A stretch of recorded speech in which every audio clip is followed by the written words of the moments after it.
James Gunn could get clever with one particular character in his DCU reboot. Welcome to Stats In.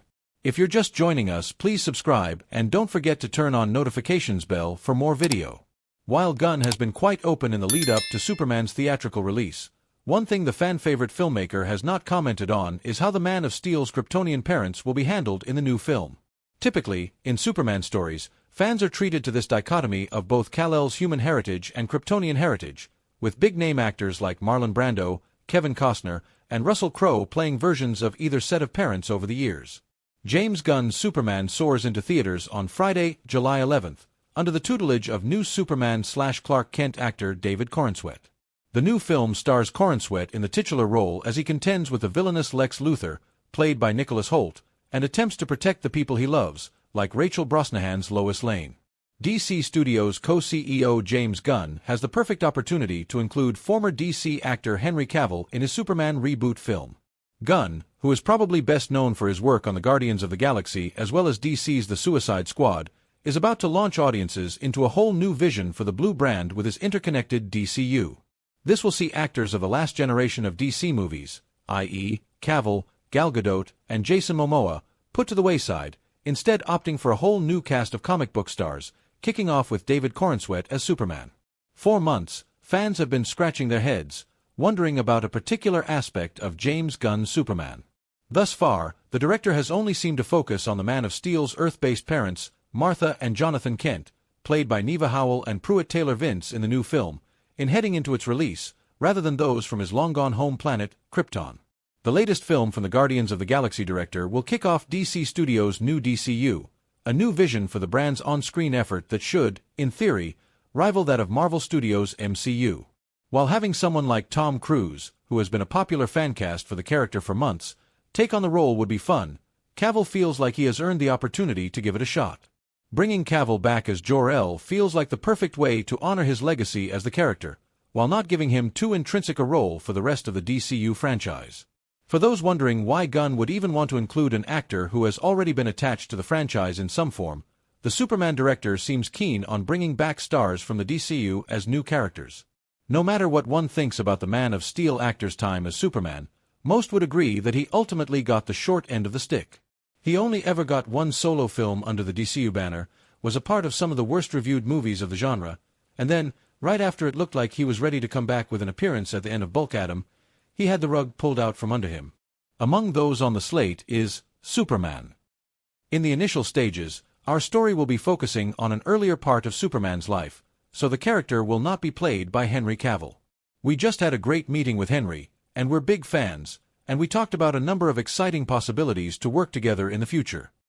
Jason Momoa, the DCU Aquaman, has been confirmed to play the DC Comics villain Lobo in the upcoming Supergirl movie, and there apparently have already been conversations with others about returning as well. In fact, shortly after he took the role as DC Studios CEO alongside producer Peter Safran, Gunn shared in a post online that he had met with Cavill and talked about a number of exciting possibilities to work together. DC Studios continues to weave the web between projects in the rebooted DCU. Welcome to Stats In. If you're just joining us, please subscribe and don't forget to turn on notifications bell for more video. The DC Cinematic Universe, DCU, has only just begun with the release of Creature Commandos and the upcoming Superman, but DC Studios is already laying the groundwork for its interconnected universe. Co-studio head James Gunn made it clear his DCU will do some things differently from the current MCU. Still, both franchises aim to create a range of superhero projects that link together into a cohesive universe, which involves planning these links well ahead of time. The Wonder Woman-adjacent television series Paradise Lost was one of the initial DCU projects in James Gunn and Peter Safran's Gods and Monsters slate. The series is focused on the origins and culture of Themyscira, the mythical all-female island from which Diana Prince hails. Gunn confirmed to Entertainment Weekly that Paradise Lost and the upcoming Wonder Woman movie would be separate things, but that they're connected. A new Wonder Woman movie was only just confirmed to be in development, so it's unclear how intertwined the two projects will be, but it's a safe bet that Themyscira will be a link between both. DC Studios already laid out how some of its projects will connect, whether that be through a certain character appearing in multiple DC films or series or a story event linking these disparate titles together. With a second season of Creature Commandos confirmed, It will no doubt continue to be a launchpad for DCU characters and connections across the wider superhero universe. Creature Commandos and its ragtag team of monster heroes already have fingers in several DCU pies thanks to its inclusion of characters like Frank Grillo as Rick Flag Sr., who has a role in both Superman and Peacemaker Season 2. Viola Davis also returns to voice Argus director Amanda Waller in the animated show, who was responsible for assembling the Suicide Squad in the old DCU, and Gunn's sequel The Suicide Squad, and commissions the Creature Commandos team. Several Superman actors have been confirmed for appearances in Peacemaker's second season, including Isabella Merced, Hawkgirl, Nathan Fillion, Green Lantern, and Sean Gunn, Maxwell Lord. Superman is also heavily rumored to feature a cameo from Millie Alcock's Supergirl film, which will tie the two Kryptonian heroes' stories together. Superman hits theaters on July 11, 2025. Superman is the first live-action film in the rebooted DCU and, as such, is one of the essential tethers in the superhero universe. The appearance of Rick Flag Sr., Frank Grillo, in the film connects the movie to Creature Commandos, but perhaps more relevant is how Superman will connect to the next DCU project, Peacemaker Season 2. In Season 1, Peacemaker followed on from the events of the Suicide Squad, and saw Peacemaker team up with Amanda Waller's daughter Leota, Danielle Brooks, to stop an intergalactic invasion. Season 2 of the show will follow the events of Superman, introducing Frank Grillo Sr. to the story and some of Superman's Justice Gang characters. Releasing its second season on August 21, 2025, on HBO Max, Peacemaker is a unique project that existed in both the old DCU and the new one, and as a result, will bridge both superhero franchises. After being introduced in the Suicide Squad, John Cena's non-traditional hero gained enough popularity to earn his own show. While audiences will meet Nathan Fillion's Guy Gardner, aka Green Lantern, in Superman First, he is far from the only man to carry the moniker, which will be explored in the HBO series Lanterns. The next major film release after Superman will follow the Kryptonian's cousin, Supergirl.